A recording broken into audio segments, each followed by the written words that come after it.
Pero walang patid ang pag-iyak.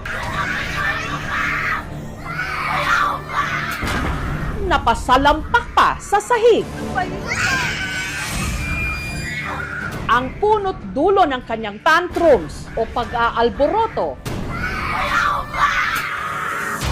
ang online game na usong-uso pa rin ngayon sa mga bata, ang Roblox.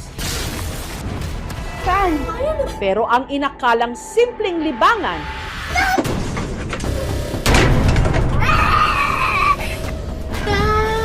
sakit ng ulo ngayon ng ilang mga magulang. Kukunin niya po cellphone, nadulas po siya, bali po yung kamay niya.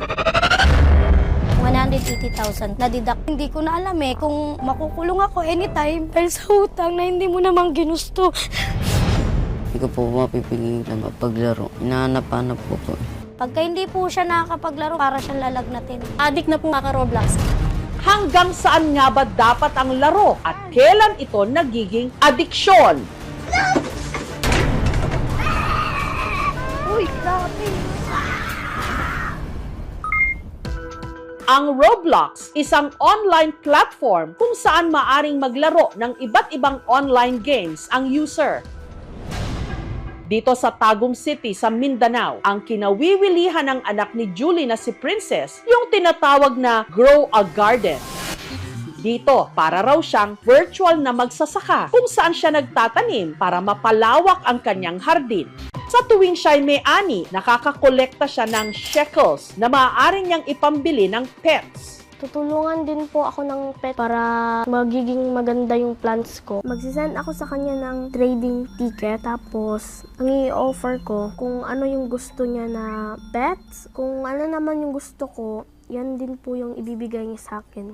10 taong gulang lang daw si Princess nung natutong mag-Roblox. Pag napapagod po ako sa paaralan, pag uwi ko po dito, naglalaro lang po ako ng Roblox para mawala yung pagod ko. Kadalasan po siya naglalaro 5 p.m. hanggang 10 p.m. po. Pag walang klase, mga 12 sa gabi. Aminado si Julie, hindi raw nila natututukan ang pagmo-mobile games ng kanilang anak. Nagjo-duty kasi siya sa pinapasukang hotel. Sundalo naman ang kanyang mister. May pagkukulang po ako sa anak ko. Hindi ko na po masyadong nasubaybayan yung paglaki niya. Hanggang sa napansin na lang nila na nitong mga nakaraang buwan, nag-iba na raw si Princess. Di na siya mapag-utusan, palagi siyang galit, palaging sumasagot. Hindi na siya masyadong active sa school. Nag-a-absent na siya ngayon. Nag-aalala po ako sa anak ko. Para madisiplina, kinumpis ka ni Julie ang cellphone ng anak. Umahanap siya ng paraan para makapaglaro. Humihiram siya ng cellphone sa kuya niya at saka sa pinsan niya. Ayoko pong tumigil kasi gusto ko pa pong maglaro. Kapag hindi ako naglalaro ng Roblox, medyo boring po kasi Hanggang kamakailan lang, si Princess nagwala na nga.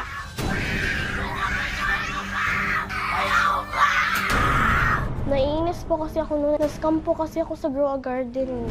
Makikipag-trade o makikipagpalit daw sana siya noon ng pet sa isang player. Yung ibibigay niya sa akin, raccoon. Binigay ko naman sa kanya yung DF. Isa yun sa pinakamagandang pet. Yung binigay niya sa akin, Golden Lab, yung aso lang na sheep.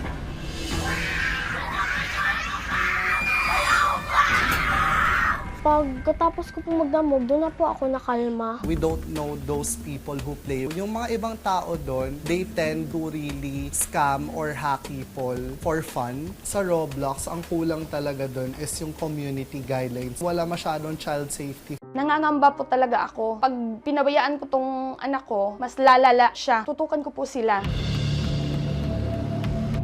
Ang anak naman ni Rose na si Carla, hindi pa rin maawat sa pagkalikot ng kanyang cellphone kahit bali na ang kanyang kamay na nadisgrasya sa paglalaro rin ng mobile game. Nagmamadali po siya makababa. Kukunin niya po cellphone, nadulas po siya. Black eye yung mukha niya, bali po yung kamay niya. Pero yung cellphone po talaga, ma'am, hindi niya binitawan. Binakalan po yung kamay niya. Inabot din po ng 60,000 po. Ang cellphone ni Carla, birthday gift ni Rose sa kanyang anak. Cellphone na po hanggang mga 10 or 11 ng gabi. Addict na po kaka-Roblox. Punta po ako sa garden ko. po, tatanim ko po yung seed. Maghanap po ako ng mga seed. Tatanim ko po siya dito. Pag naglalaro po ako masaya, parang totoo na po yung nangyayari.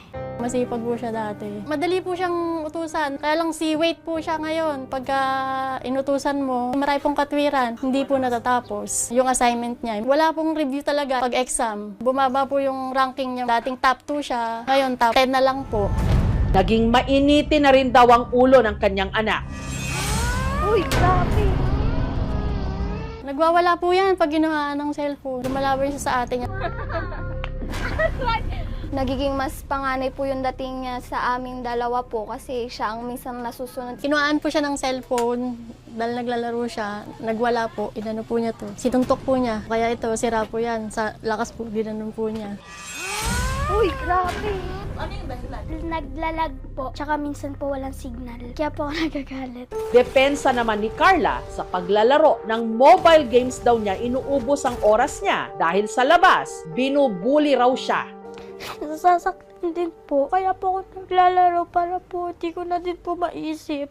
Hindi naman po kasi siya nagsasabi. Pag tinatanong ko po siya kung may problema ba, nilimit namin yung cellphone. Hindi po nasusunod. Hindi rin siya titigil, ma'am, sa'yo na bulabugin ka niya. Si Jennifer naman mula Quezon City, hindi lang daw sumakit ang ulo sa anak na na-addict sa Roblox. Umaray na rin daw pati ang kanyang bulsa. Dahil kasi sa kalalaro ng mobile games ng 11 anyos niyang anak na si Romel, aksidente nitong nagastos ang laman ng kanyang e-wallet. 180,000 po. Nadidak po. Nakalink po kasi sa cellphone ko. Pagka naka-idlip na po ako nun, kukunin niya na yan. Maghapon na siya mag-Roblox. Ang paboritong laro ni Romel, ang fighting game na The Strongest Battlegrounds. Sa larong ito, kailangang talunin ni Romel ang kanyang mga kalaban para makausad sa susunod na level. Para madali niya itong magawa, pwede siyang bumili ng Robux na maaari niyang gamitin para makabili ng accessories para sa kanyang character. Ito po ang binibili kong accessories. Ito yung aura. Para mas lumakas siya po. Lumagdag yung damage. 99 Robux po. 119. Habang tulog ako, sige siya pindot ng pindot, doon na po, nadididak. Hanggang sa ang nagastos ni Romel, umabot na ng 180,000 pesos. Kala ko po hindi totoong pera. Yung pera po doon, utang po yun. Hindi pa rin po namin nababayaran. Ngayon po tumubo na 420,000. Hindi ko na alam kung makukulong ako anytime. Dahil sa utang na hindi mo namang ginusto. Nabigat. Sobra. Hindi ko inaasam na aabot ako sa ganitong point na halos mababawan ako sa utang. Pero kahit ganito na raw ang nangyari, hindi pa rin daw matigil sa pagro-Roblox ang kanyang anak. Kahit anong tago mo po ng cellphone, talagang kaya niyang hanapin. Hindi ko na talaga makontrol Hinahanap-hanap ko po. Hindi ko po mapipigilan mapaglaro. Para matulungan ang mga pamilya sa kanilang problema, sinamahan sila ng aming team sa isang child psychologist. Si Carla, hindi pa ganon kalala pero kinakailangan na ng intervention. Si Romel, posibleng meron na raw mobile game addiction. Ang addiction kasi, ito na yung may mga bagay na gini-give up na niya. Gumagastos para lamang may panglaro. Kinakailangan ma-realize ng bata na mali yung ginawa niya by taking out yung pinakagusto niya. Ano yun? Yung gadget. Kinakailangan bantayan, tutukan ang ating mga anak. Kailangan ko rin na hatiin yung oras na bigyan pansin yung mga anak ko. Hindi puro na hanap buhay. Samantala, nagbahagi rin ng pahayag ang management ng Roblox sa kanilang YouTube channel.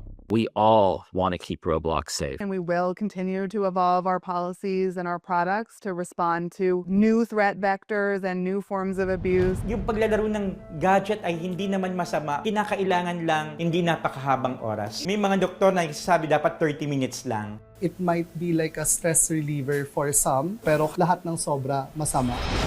Nakakaalarma na ang mga bata ngayon nagkakaganito dahil hindi na nila makontrol ang paglalaro ng mobile games. Uy, grabe!